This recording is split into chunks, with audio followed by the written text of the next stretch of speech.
नमस्कार।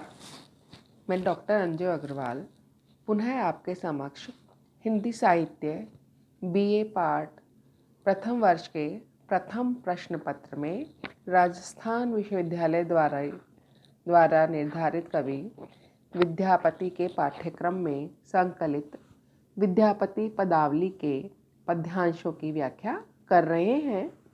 इसी कड़ी की अंतिम कड़ी को हम आगे बढ़ाते हैं। आज ये अंतिम कड़ी है विद्यापति पदावली की।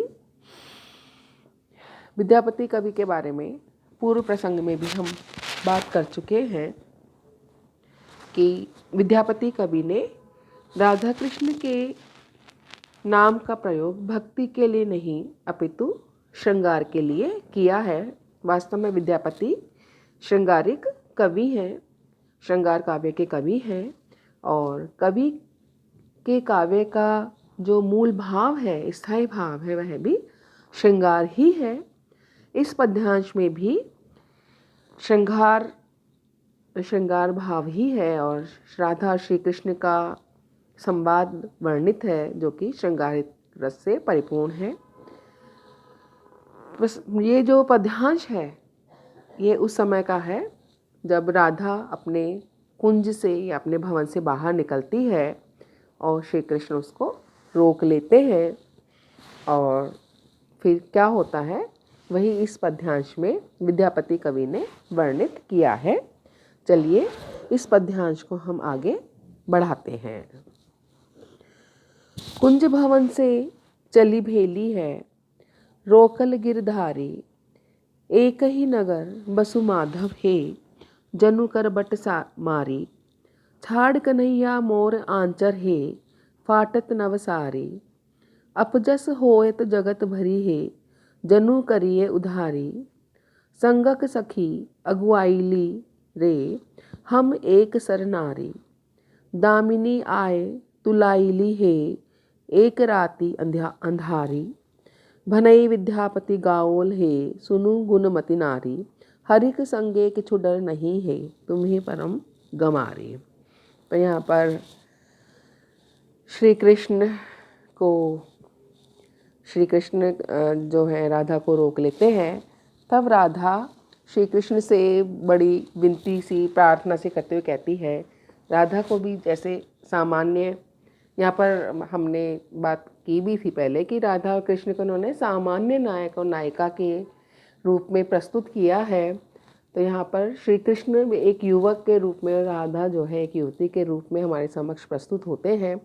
और जब एक युवती को कोई युवक रोक ले तो उसकी जो मनोदशा होती है, समाज का उसके दिमाग में जो डर होता है, मन में जो डर होता है, वही डर यहाँ पर श्री कृष्ण के रोकने पर राधा को लग रहा है। और तब राधा जो कहती है श्री कृष्ण से, वही भाव इसके अंदर कवि विद्यापति ने प्रस्तुत किया है।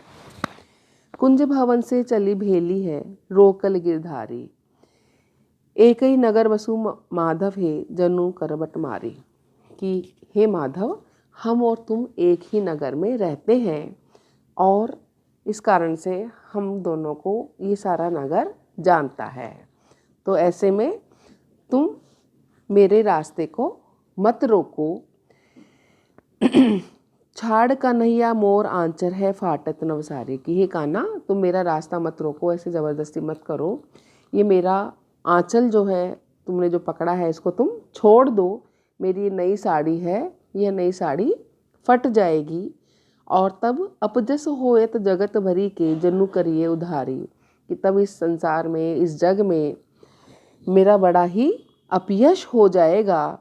मेरा ये उधारी मतलब यहाँ पर उघड़ने से मतलब है कि अगर मेरी नई साड़ी फट जाएगी तो ऐसे में साड़ी फटने पर शरीर जो है वो उधड़ जाएगा, अर्थात दिखाई देने लग जाएगा। संगक सखी अगुआईली रे, हम एक सर नारी। कि ऐसे में जब साड़ी फट जाएगी, संसार में हमारा यश होगा तो जगत में बड़ी निंदा होगी। मेरी सारी सखियां भी आगे चली गई हैं। संगक सखी, जो सखियां मेरे साथ में आई थी, वो सब अब आगे चली गई है, जबकि हम सारे जने एक साथ ही आए थे और अब मैं तुम्हारे साथ में अकेले ही रह गई हूँ। हम एक सर नारी, दामिनी आए तुलाइली है एक रात अंधारी, कि मेरी जो सारी सखियां हैं आगे चली गई हैं और तुम देख ही रहे हो अंधेरी रात है, इसमें बिजली चमक रही है। ऐसे में ये जो भयानक रात है इसमें मैं तुम्हारे साथ में अकेली रह गई हूँ, तो मुझे अकेले होने से बड़ा डर लग रहा है। इस अंधेरी रात में तुम्हारे साथ में अकेले होने के कारण मुझे बड़ा डर लग रहा है।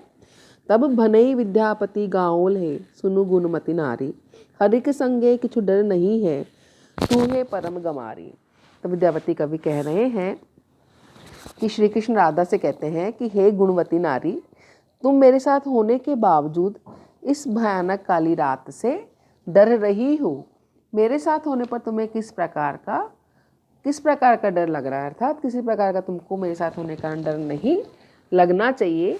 कि श्री कृष्ण, अब यहाँ पर थोड़ा सा इन्होंने आध्यात्मिक रूप भी दे दिया है कि जब हरि ही साथ में है, श्री कृष्ण ही साथ में है, तो हे राधा तुमको किस बात का डर है, तुम वास्तव में बिल्कुल ही गंवार हो क्या कि श्री कृष्ण के साथ में होने पर भी तुम्हें डर लग रहा है। कि श्री कृष्ण तो अपने भक्तों के साथ में या जिसके साथ में भी होते हैं वह निडर हो जाता है, और यहाँ पर तुम उनके साथ में होने के बावजूद भी डर रही हो, तो ये तुम्हारा डर बड़ा ही मूर्खता से परिपूर्ण है। यहाँ पर गमारी शब्द जो है मूर्खता के लिए प्रयुक्त यहाँ पर किया गया है। तो यहाँ पर हम इस पद्यांश में देखते हैं कि राधा जो है वो अपना थोड़ा वाक चातुर्य दिखाती है, तो हालांकि वो प्रेम करती है लेकिन फिर भी समाज का एक जो भय या जो डर है समाज में अपयश फैलने का, वो डर सामान्य युवतियों की भांति ही राधा को भी सता रहा है। यहाँ पर रति भाव की व्यंजना होने से प्रेयस अलंकार है। आज हम विद्यापति कवि की समस्त व्याख्याएं कर चुके हैं, इसको यहीं पर विद्यापति कवि को विराम देंगे। अगली कड़ी में हम अगला व्याख्यान, अगला कवि या द्वितीय प्रश्न पत्र जो है उसको लेंगे।